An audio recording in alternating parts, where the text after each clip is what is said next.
Dugang upat ka mga kaso sa COVID-19 ang nadugang sa Lapu-lapu City kagahapon. Usa sa makapatandog nga sitwasyon mao ang pagbuwang sa duha ka mga gagmayng bata gikan sa ilang inahan nga nagpositibo sa COVID-19. Si Luan Merondina sa report.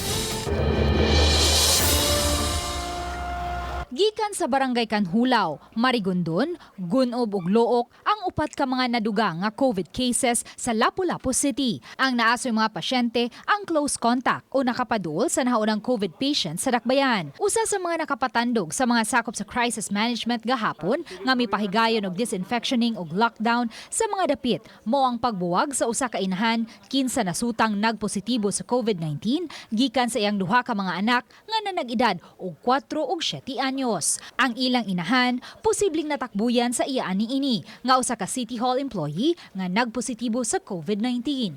Ang mga bata, they are found to be negative. Salamat sa atong ilang lolo na si Sir Dennis, you are an angel from heaven. Kay siya ang niamuma sa duha ka inosinting bata. Sa pagkakaroon, aduna nay 32 ka mga COVID cases ang Lapu-lapu City.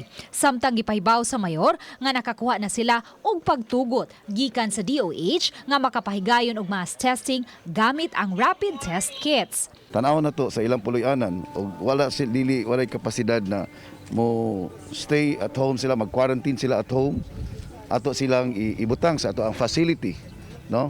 Temporarily para to test for the PCR. Once he got positive for the PCR, that's the time na ato siya ibutang sa atong isolation room. Matod sa crisis manager, gitanaw na nila karon ang mga dapit nga gi-identify nga isolation facility sa Dakbayan alang sa mga COVID positive patients. Ug hayan karong simanaha, posible na kining maandam.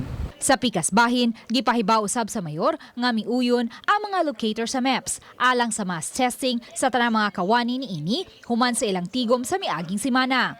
Nauyunan usab nga abagahon sa mga locators ang mass testing sa ilang mga kawani.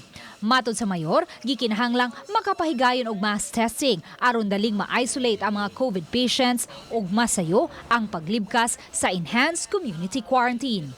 Uban ni Godfrey Rilien, Luan Merondina, Balitang Bisdak.